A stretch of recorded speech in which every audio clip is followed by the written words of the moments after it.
¿Qué es el ADN mitocondrial? Cada mitocondria es una bacteria separada. Cada una de nuestras células, excepto los glóbulos, contiene cientos de miles de mitocondrias.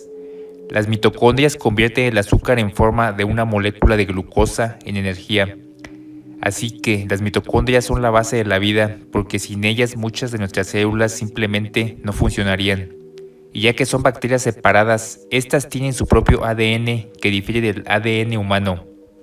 La escalera del ADN mitocondrial tiene solo 16.569 pasos, por lo tanto es mucho más propicio para usarse en la investigación que el ADN humano. Se le abrevia como ADN-MT, ADN mitocondrial. Dado que el ADN de una mitocondria no es humano, ¿de dónde viene cuando nace un nuevo ser humano? La respuesta es que el niño recién nacido toma algunas mitocondrias de la madre, pero no del padre. El ADN de las mitocondrias mutan. Estas mutan a un ritmo muy bien entendido y predecible.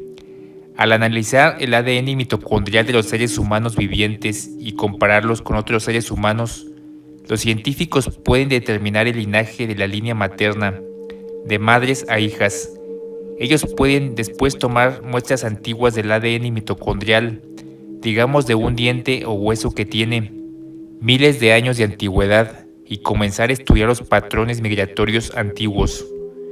En algunos casos, este ADN del ADN-MT tiene conflictos con los paradigmas permanentes de la arqueología. De manera notable, esto ha ocurrido en relación con el origen de los indios americanos. Como el ADN muta a una cierta velocidad predecible, es posible juzgar cuando las poblaciones distantes originalmente se dirigieron, en base a qué tan diferente es el ADN-MT que tienen hoy. Si un grupo de personas se divide, digamos algunos van hacia el este y otros hacia el oeste, es probable que las mutaciones del ADN-MT encontradas en el este, pero no en el oeste, se originaron después de que el grupo se separara. Cuenta las mutaciones y la velocidad a la que se habían producido y podrás averiguar una estimación de cuándo el árbol familiar se ramificó. Usted literalmente tiene un reloj genético, explicó Douglas Wallace, profesor de medicina molecular en la Universidad de California, Irvine. Los científicos categorizan el ADN-MT en un número de los llamados halogrupos, en base a sus similitudes y diferencias. La sabiduría convencional para explicar el poblamiento de las Américas es que los migrantes cruzaron desde el noreste de Asia hacia Alaska hace unos 12.000 años, convirtiéndose en los antepasados de los actuales indios americanos. Pero el análisis del ADN mitocondrial ha revelado algunos vínculos inesperados entre Europa y América del Norte. Cuando los científicos analizaron el ADN mitocondrial de una amplia muestra de los indios americanos vivientes, encontraron que aproximadamente el 97% tenía el ADN-MT de los halogrupos A, B, C o D. Estos halogrupos están todos presentes en la actual Siberia y Asia, así que tiene sentido que los antepasados de los indios americanos vinieran de esas regiones. Pero la sorpresa fue que alrededor del 3% de los indios americanos examinados tenían el ADN-MT, ADN mitocondrial, de un halogrupo diferente llamado X. Algunas poblaciones como los Ojibwa de la región de los Grandes Lagos tienen una alta concentración de X, en torno al 25%. Recientemente ha sido admitido por algunos genetistas que los fundadores de la América nativa incluían a los de descendencia caucasoide y que la presencia del halogrupo X en América del Norte abre la posibilidad de una migración temprana hacia el oeste desde Europa.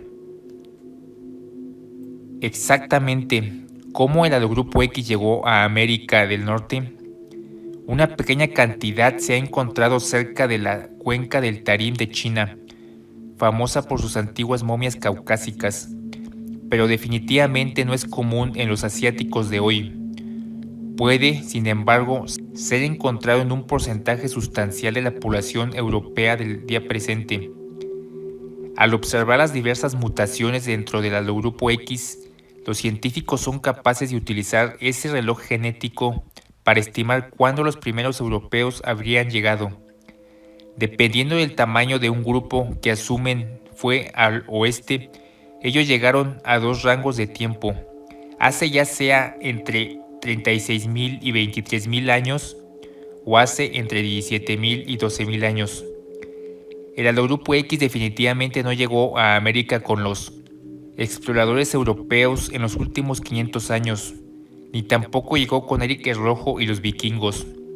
El X europeo y el X americano son lo suficientemente diferentes que los científicos dicen que debió haber divergido hace decenas de miles de años, mucho antes que la era de la exploración introdujera genes europeos al Nuevo Mundo. La evidencia de que el Halogrupo X no es el resultado de los vikingos o de la aún más reciente mezcla europea es su presencia en los antiguos indios americanos.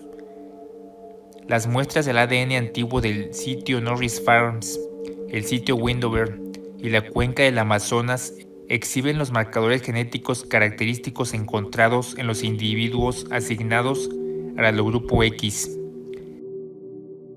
La evidencia del ADN mitocondrial pasada solo por las madres se complementa con las pruebas de los cromosomas Y, que son pasados solo por los padres.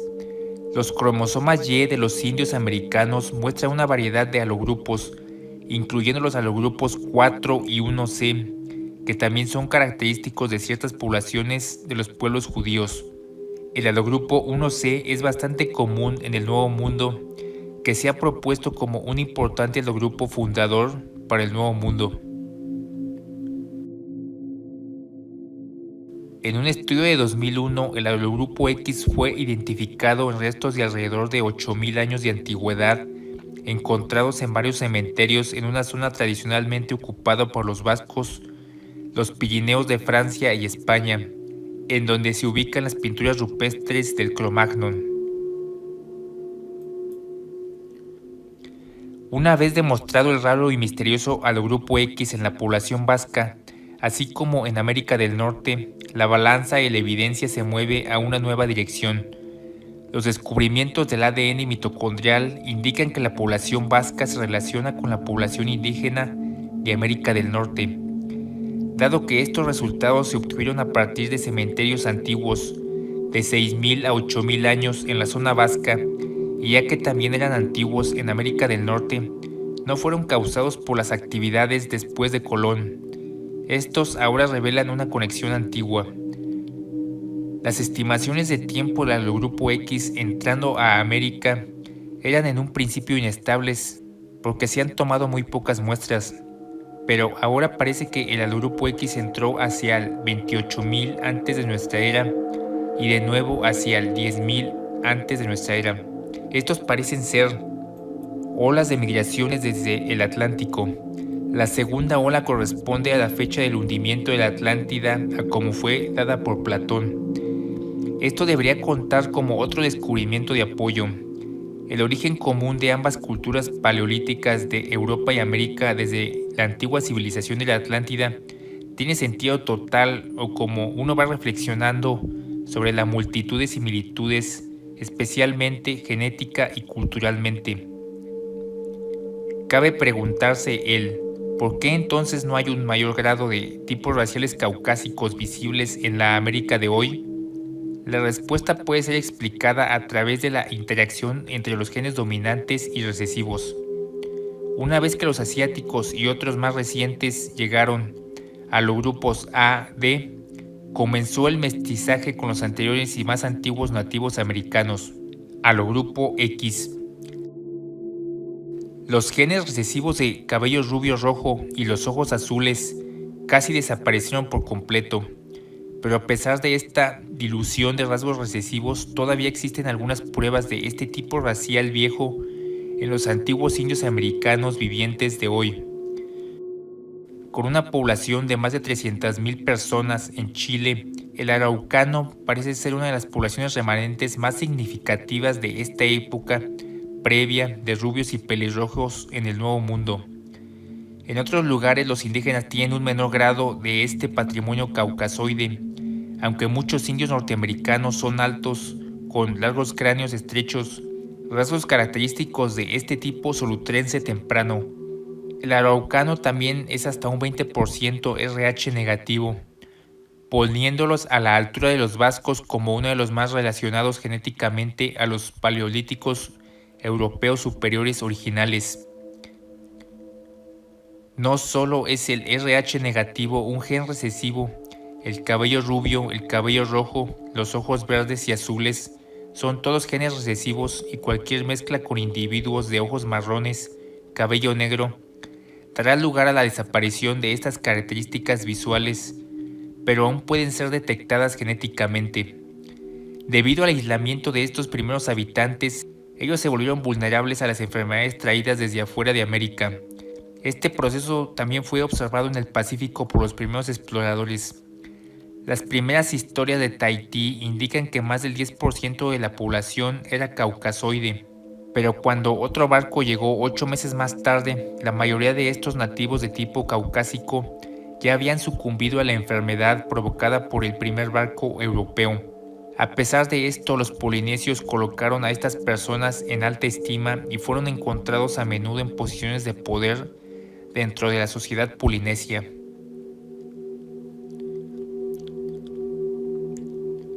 La sangre de cada persona es uno de los 4 tipos principales, A, B, AB u O. Los tipos de sangre están determinados por los tipos de antígenos en las células de la sangre. Los antígenos son proteínas en la superficie de las células sanguíneas que pueden causar una respuesta del sistema inmunológico. El factor RH es un tipo de proteína en la superficie de las células rojas de la sangre. La mayoría de las personas son RH positivo. Los que no tienen el factor RH son RH negativo. Casi el 85% de todos los seres humanos tienen sangre RH positiva. Sus glóbulos rojos contienen una sustancia llamada el factor rhesus en la sangre. Esto significa que la sangre positiva contiene una proteína que fue descubierta primero en el mono rhesus, pero no es exclusiva de este mismo.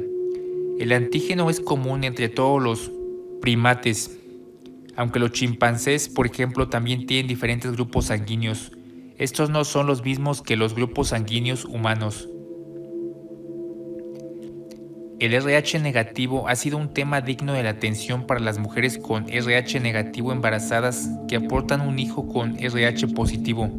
En tales casos puede haber una necesidad de administrar inyecciones especiales para prevenir que los propios anticuerpos de la madre maten al feto. Una madre que es RH negativo puede desarrollar anticuerpos contra un bebé con RH positivo, y si una pequeña cantidad de sangre del bebé es mezclada con la de ella, podría haber una reacción como si ella fuera alérgica al bebé. El cuerpo de la madre puede producir anticuerpos a los antígenos del RH en la sangre del bebé.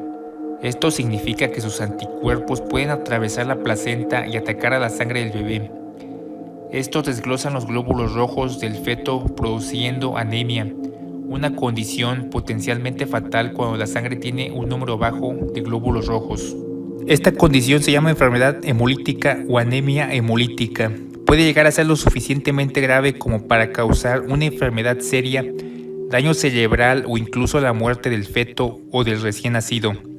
Esta complicación ha contribuido a la especulación en todo el mundo sobre el origen de este tipo de sangre poco común, y con una razón. Los factores de sangre se transmiten con exactitud, mucho más que cualquier otra característica. Si la humanidad evolucionó a partir de la misma población ancestral, entonces uno esperaría encontrar más similitud en su sangre, pero no lo es, a lo que cualquiera que haya necesitado de una transfusión de sangre puede dar fe. Si la introducción del tipo de sangre RH negativo no es una parte natural de la evolución terrestre, de lo que no parece ser el caso, entonces, ¿fue introducido por una fuente externa? La gente de Cro-Magnon que pobló la costa noreste de Europa tenía esta particular y especial sangre, con la que sus descendientes aún viven en la actualidad. Esta fue la única tribu en el mundo, con muchos, si no todos, en la que sus miembros tienen sangre RH negativo. el doctor Luigi Cavalli Sforza publicó un mapa de las poblaciones con el porcentaje de la frecuencia de la sangre RH negativa. Él escribió: los genes RH negativos son frecuentes en Europa, poco frecuente en África y en Asia Occidental y prácticamente ausente en el este de Asia y entre las poblaciones aborígenes de Australia. Uno puede estimar los grados de parentesco al restar el porcentaje de los individuos con RH negativo. Digamos los ingleses, 16%, entre los vascos, 25%, para encontrar una diferencia del 9% de puntos, pero entre los ingleses y asiáticos del este se convierte en 16% de puntos, una distancia mayor que tal vez implica una más antigua separación. Según numerosas fuentes, la sangre RH negativa proviene del Paleolítico Superior o el hombre de Cro-Magnon.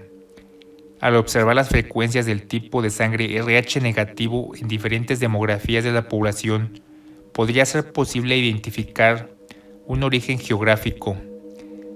A nivel nacional, Australia encabeza el porcentaje de RH negativos con un 19%. Entre algunas tribus de rubios que aún viven en las montañas del Atlas de Marruecos, llamados bereberes, este porcentaje se duplica al 40%. Tenga en cuenta que no es un promedio nacional, sino restringido a ciertas tribus locales. Otro grupo que aclama legítimas más altas tasas de sangre RH negativo son los vascos de los Pirineos. Se reportó en diferentes publicaciones el tener hasta un 32%, dependiendo de la ubicación. Los habitantes del noreste de Irlanda, los escoceses de las altas tierras y los isleños del oeste de Noruega, todos tienen entre el 16 y el 25%, mientras que los lapones de Noruega y Finlandia tienen alrededor del 7%. Estudios exhaustivos de tipos de sangre de las Américas también muestran que los mayas, los incas, los araucanos nativos de Chile tienen o tenían entre el 5 y el 20% de la población con sangre RH negativa. En base a los datos publicados en Distribución de los grupos sanguíneos ABO y Rhesus D en el norte de Escocia por Elizabeth S. Brown, la frecuencia de los RH negativos en Escocia varía entre el bajo número de 10.28% en la costa de Moray al 30.44% de RH negativos en la región de Inverness en la costa oeste. Por último, no menos importante, están varias poblaciones judías, como los judíos caraítas de Irak, quienes también se clasificaron entre las más densas tribus con RH negativos en el mundo. Aquí están las 8 poblaciones regionales que tienen una tasa superior al 20% del tipo de sangre RH negativo. Número 1. Los bereberes, específicamente los bereberes Aït Jadidou de la región montañosa del Atlas de Marruecos. Tienen un porcentaje de RH negativos tan altos como el 40%. Número 2. El territorio vasco, situado en la región montañosa de los Pirineos de España y Francia, tiene alrededor del 35% de RH negativos en su población en las regiones más altas. Número 3. Escocia tiene más del 20% de RH negativos en Oxnard y la isla de Mull, pero puede alcanzar el alto porcentaje de 30% en Inverness. Número 4. Aunque cercana con muchas similitudes, R1b, Irlanda del Norte se encuentra en una isla separada y sus estadísticas publicadas sobre su población con RH negativo son del 27%. Número 5. En Suiza, las ciudades de Tena, Bersam, Safien y en el Valle del Ródano muestran una frecuencia de sangre RH negativa del 26.5%. Número 6. El municipio holandés de Bunschoten-Spakenburg, en los Países Bajos, cuenta con 20.000 habitantes. El 25% son RH negativo. Número 7. Los catalanes, una parte de la comunidad autónoma de España, tienen el 20% de su población con RH negativo. Número 8. Un estudio realizado en la década de 1950 examinó un poco más de 100 judíos caraítas al grupo R1A y reveló que el porcentaje de RH negativos dentro de ese grupo es alrededor del 28%. Podríamos tener descendientes de atlantes de la edad de hielo dispersos por todo el masivo continente de América del Norte y Sur. Todas las teorías científicas modernas prefieren ignorar la posibilidad de una gran masa de tierra poblada por el Cro-Magnon Atlántida, situada en el centro del Atlántico Norte, lo que fácilmente podría haber proporcionado migraciones de poblaciones del Cro-Magnon en ambas direcciones, hacia Europa y América, durante la Era del Hielo.